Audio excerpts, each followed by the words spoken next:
to the Sci-Fi Styrene Addiction UK Community Bladder Cancer Group build. And no, you are not being deceived. Your eyes are not lying to you. We do have a perfectly white body for this car again. Basically, I've been having all sorts of issues with the paint on the other car. That does actually need to be dunked in a bath of Mr. Muscle's oven cleaner to remove all the paint from it. So I thought to just try and expedite this whole build a bit. I would use the body from the other car that I've got. Luckily enough, I did buy two cars. So that other, or the original body will be used on the next project, and I just thought I'd start over again with the fresh body from the other one, as I say, just to help try and quicken up this process. Basically, I was not happy with the paintwork on it. It looked alright. The only thing, the biggest problems that I had actually really was with the clear coat.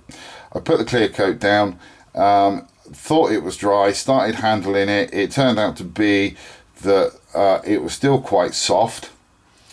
So unbeknown to me at the time, it was actually leaving fingerprints in the bodywork.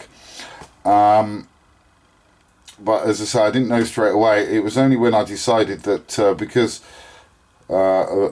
you know, the clear gloss wasn't actually drying properly, I decided, well, what the hey, we've got some really nice weather now. I'll put the body of the car in my car, you know, during the day when it's out in the car park, and hopefully the gentle heat that the interior of the car gets should act like a bit of an oven and actually cure the gloss clear coat, which it did do actually quite nicely. Within a day it was completely cured and it was rock hard. Only problem is, when I started looking at the car in the light, you can actually see all down the sides, across the roof, down the back there, across the bonnet, and like, you know, down the other side there was all these little tiny fingerprints in the paintwork. And I just did not like that at all, you know, and because I saw them in there, there's just no way that I could have lived with it. So, unfortunately, we are back to square one when it comes to the bodywork. So this will need to be primed again in the Alclad primer. I will also need to do the inside roof lining as well, the same true blue that it was before. I need to then go back over it again in the candy base, and then go back over it again with the violet, and then again with the pale gold for the stripes over the car as well. So yeah, massive step back, massive setback really for this car. Again, you know, the third time. I think it just could be a case really that I'm not used to these Alclad paints yet, or how long they take to dry, etc. You know, but whatever it is, you know, we're going to get there in the end, you know, whether it takes us a few more goes or not. If this carries on, I definitely won't make the deadline of the 30th of June, but we'll soon see. But yeah, so again, massive setback again, but you know, what the hey, I would rather, you know, go down this route, make sure that I get the paintwork done properly, make sure that I'm happy with the paintwork, because otherwise I'm just not going to be happy with the build. And you know, I really want to be happy with the build, because this is a fantastic car, it's a fantastic kit, you know, and it deserves to have a good paint job, especially because of the size of it, you know. So so there you go. Bit again, another blow, but third time lucky, so they say. I mean, I've got the hang of it now on the Shelby Cobra, the 427. I know that that's a small scale car. In fact, I haven't done any more work to it since the update on the Cobra. So if I just get the Cobra out, we can actually see the difference in the size of the vehicles there. You know, But you can see it's perfect paint job on that one. That come out absolutely perfect. I'm really happy with that. I'm chuffed to bits with the paint job on that, and I think really that's one of the reasons that's actually spurred me on as well to actually try and get the Shelby GT500 sorted out as well. So you know, it's just one of those things. It happens. You know, I'm not going to settle for second best really on the paintwork for it, so it's just a case of getting this sorted out, and you know, carrying on with it, and hopefully keep all fingers crossed and my toes as well. In fact, keeping all of the extremities crossed. Third time's a charm. So as soon as I've hopefully got the third layer back and I'm back to where I was before, I will come back to you and show you the progress on that. We've managed to catch up with ourselves on this build now. We're back to where we were before. So we've got the clear gloss layer done on this. It's had 3 coats.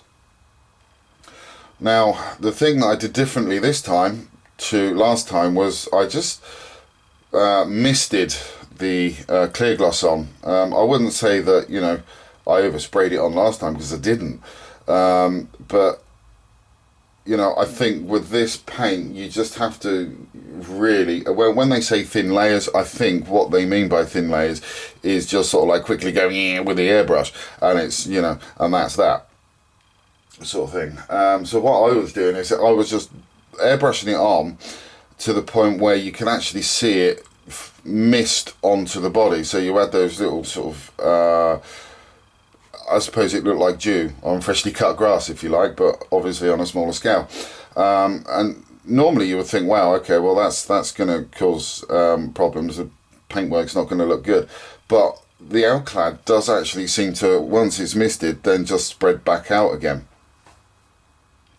And after a couple of goes of doing that, we've come up with a reasonably good shine on this car, actually, to be quite honest. And I'm really happy with it, and the paint dried within 3 days flat as well. You know, I mean, it's been left drying for 3 days, so I'm really happy with the progress that we've made on it. That now means that I can actually get along and paint all of these bits black down here, and around the back of the model as well, and also down the front end there and the back part there. We've also got the windscreen wipers in there that need to be done in the matte black, and we've also got the door trim there that needs to be done in the black. And then we've got the soundproof material on the underside of the bonnet as well, which needs to be done in the matte black. And the other thing that I'm going to do as well is, in sort of tribute to some of the other Mustangs that are out there, this part here, apart from the stripes, but these parts here are going to be done in matte black as well, just to be slightly different. You know, that'll help it stand out a little bit more, I think. But apart from that, you know, she's looking good. I'm happy that we've actually managed to get this far now. I'm just waiting for the next thing to go wrong now, though, really, with this build, because it has been kicking me about a bit. But hey ho, it's a learning curve. So, you know, I've never used these paints before, really. Well, apart from on the the Shelby Cobra that I've been doing as well. That's such a smaller scale, it's easy to do on that one. So hopefully the lessons learned from both of these builds now can be applied to future car builds as well. So that's about it. I will come back to you as soon as I made some more progress to this. As I say, it's just going to be all the black trim bits that I'm going to be doing next. So I will be back with you shortly. Well, we've got further with this model now than we have previously, so that's always a good thing. We've got the rear valance all blacked out now, which is great. I've also blacked out the black trim on the back here as well, which is something we used to see on the old Mustangs as well. So it kind of pays tribute to them. We've also got the side skirts done in the matte black as well. We've also got the window frames there done in black. I've repainted these bits here as well in the black. and we've also got the front skirt done in the matte black as well. So we're actually motoring on now. The only thing's really left for me to do, bodywork wise, I just need to get the put my teeth back in, the windscreen wipers, get those sorted out, do the black around the glass for the front, the rear and the two quarter windows here, get those done, and I think that will be about it paint wise. Once they're done, all I'll need to do after that is start assembling it, and that'll be done. So hopefully it won't be too much longer now before this is actually done. So I will catch up with you as soon as I've managed to get some more work done to this. Welcome back. We've actually finished building the Ford Shelby GT500. It's now complete. I'm happy with it. There's a few blemishes in the paintwork that I'm not kind of happy with, but you know, they're minor blemishes, so I'm not going to go back and sort of repaint the whole thing again. You know, that would be a bit of a nightmare to do that. But no, I'm about sort of about 85 to 90% happy with this build. I'm happier with the interior, the way that the interior come out, than the exterior. Paint wise, quality of the paint, you know, that seemed to go a lot better for me than the exterior. But then I think that's because, you know, they're the Alclad paints that I've been using on the outside, and there is definitely a steep learning curve to using those, you know. But that's just the nature of the beast, you know. We do these things to learn new techniques, you know, so your first couple of goes aren't going to be absolutely perfect. So, you know, you can't be too hard on yourself for that. But I'm happy with the way that this turned out. As you can see there, we've got the nice little engine bay. If we just zoom in a little bit for you so you can actually see the engine bay there. I mean, that is looking absolutely fantastic. There's a lot of detail in that engine bay. There's a lot of little parts. As you know, I've got another one of these to build. That'll be done at some point towards the end of next year, I would guess by now. So when I do the next build, I will basically be going in and, you know, I will do all of the spark plugs as well on that, and get all the HTC leads or HT leads or whatever they're called in there as well, and you know, kind of dress it up a little bit and get some wires and stuff in there, because it does kind of cry out for that kind of sort of level of detail in there, really. But I'm really happy with that, and as you can see, that looks quite nice. I've got the bonnet. It's not a proper hinge one, which kind of really disappointed me. I think that's about the only disappointment with this particular kit, is the fact that you don't get a proper hinged bonnet on this. You have to actually physically remove the whole thing from the body, which is a bit of a shame, really. But I've currently got that sitting to one side. Here it is. There's the bonnet. Let me just zoom out a bit, actually, sorry. Yeah, there's the bonnet. That's what it looks like on the underside. I'm just currently waiting for these side bits to dry off. I've painted those matte black, so I don't want to put the hood on, or the bonnet on, at the moment until that's actually dried. But yeah, she's looking quite good. If we just lift the front end up, you can see there, hopefully, or the little lights that have gone in the car on both sides. We've also got the fog lights in. We've got the little Cobra badge there, and the little grills in there as well, which is fantastic. And if we just zoom out a little bit, I mean, this is a big car. It's like 40 centimeters in length, so it is a really, really big car. And then you can see we've got the little Cobra badge on the side there. We've got the little stripes that are down there.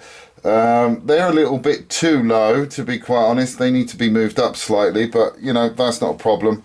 You know, next build I do, I can do that. We've also got the nice little wing mirrors as well in, you know, painted in gold to match all the stripes and the engine. And as you can most probably remember, if we can bring that in, we've got the disc brakes in there as well. Not the disc brakes, sorry. The calipers painted in the gold as well.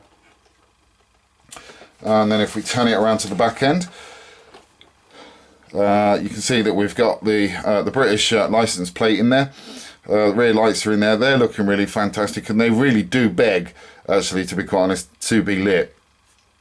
And then we've got the little Shelby decal at the top there next to the high level brake light, and then we've got the little decal up there as well for the Cobra snake.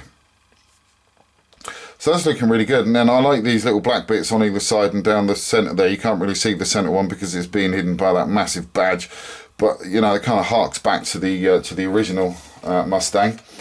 And then that's the other side view, and then we've got the little markers in there as well, the side lights on both sides. And then I'm not sure whether you're going to be able to get a good view of the interior or not now, to be quite honest, but that's what it's looking like on the inside. You know, I'm really happy with the way that the interior turned out. As I say, I mean, I know it's not standard Ford affair, but you know, that is really good. I kind of like the way how that turned out. It's kind of got a bit of a chip foose kind of thing going on to it, really. But that's about it for this build. All I've got left on the bench now is the Shelby Cobra 427, and that's actually nearly completed now as well.